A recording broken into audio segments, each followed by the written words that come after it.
अगर कोई foreign couple America जाकर बच्चा पैदा करे तो क्या सिर्फ जन्म लेने भर से वो बच्चा अमेरिकी नागरिक बन जाए? करीब 150 साल से अमेरिका में इसका जवाब हाँ रहा है। लेकिन अब राष्ट्रपति डोनाल्ड ट्रंप इसी व्यवस्था को बदलने की एक और कोशिश में जुट गए हैं। सुप्रीम कोर्ट से झटका मिलने के बाद भी ट्रंप पीछे नहीं हटे। उन्होंने 2 नए एग्जीक्यूटिव ऑर्डर साइन किए हैं जिनका निशाना है बर्थ राइट सिटीजनशिप और बर्थ टूरिज्म। तो आखिर ट्रंप क्या बदलना चाहते हैं? क्या सचमुच अमेरिका की नागरिकता के नियम बदल जाएंगे? और इस पूरे विवाद पर संविधान क्या कहता है? आइए समझते हैं। दरअसल अमेरिका में लंबे समय से एक संवैधानिक व्यवस्था लागू है जिसके तहत अगर कोई बच्चा अमेरिकी जमीन पर जन्म लेता है तो उसे जन्म के साथ ही अमेरिकी नागरिकता मिल जाती है। ये अधिकार यूएस कॉन्स्टिट्यूशन के 14वें अमेंडमेंट के तहत करीब 150 साल से लागू है। लेकिन राष्ट्रपति डोनाल्ड ट्रंप का कहना है कि इस व्यवस्था का कई लोग गलत फायदा उठा रहे हैं। इसी सोच के साथ ट्रंप ने अब 2 नए एग्जीक्यूटिव ऑर्डर जारी किए हैं। पहले आदेश में उन गैर नागरिकों की परिभाषा को और सख्त किया गया है जिनके बच्चों को अमेरिका में जन्म लेने के बावजूद ऑटोमेटिक सिटीजनशिप नहीं मिलेगी।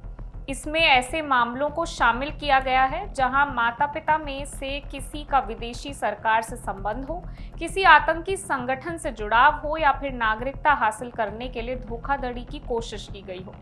दूसरा आदेश उस प्रथा पर केंद्रित है जिसे बर्थ टूरिज्म कहा जाता है, यानी कुछ गर्भवती महिलाएं सिर्फ इसलिए अमेरिका जाती हैं ताकि उनका बच्चा वहां जन्म ले और उसे अमेरिकी नागरिकता मिल जाए। ट्रंप प्रशासन का दावा है कि ये व्यवस्था का दुरुपयोग है। व्हाइट हाउस के वरिष्ठ अधिकारी स्टीफन मिलर का कहना है कि कई लोग पर्यटक बनकर अमेरिका आते हैं, लेकिन उनका असली उद्देश्य बच्चे को अमेरिकी नागरिक बनाना होता है। हालांकि इस मुद्दे पर आंकड़ों को लेकर भी विवाद है। ट्रंप का दावा है कि ऐसे मामलों की संख्या सैकड़ों हजार तक पहुंच चुकी है, लेकिन माइग्रेशन पॉलिसी इंस्टीट्यूट के मुताबिक हर साल ऐसे जन्म लगभग 22,000 से 26,000 के बीच होते हैं।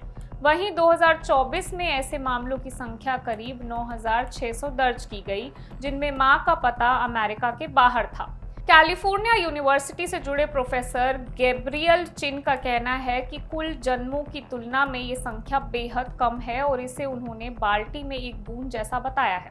यानी एक तरफ ट्रंप प्रशासन का कहना है कि जन्म सिद्ध नागरिकता यानी सिटीजनशिप बाय बर्थ की व्यवस्था का दुरुपयोग हो रहा है, जबकि दूसरी तरफ विशेषज्ञ मानते हैं कि मौजूदा कानून और संविधान इस अधिकार को मजबूत सुरक्षा देते हैं। कानूनी जानकारों का कहना है कि राष्ट्रपति अमेरिका आने के नियमों को सख्त कर सकते हैं, लेकिन एक बार किसी बच्चे का जन्म अमेरिका में हो जाए तो उसकी नागरिकता सीमित करना आसान नहीं होगा। यही वजह है कि ट्रंप के इन नए आदेशों पर भी कानूनी चुनौती लगभग तय मानी जा रही है। अब सवाल सिर्फ इतना नहीं है कि ये आदेश लागू होंगे या फिर नहीं, बल्कि ये भी है कि क्या अमेरिका में 150 साल पुरानी जन्म सिद्ध नागरिकता की व्यवस्था भविष्य में बदल पाएगी या फिर एक बार फिर अदालत इस पर अंतिम फैसला सुनाएगी। मैं वंशिका सक्सेना और आप देख रहे हैं इंडिया न्यूज़।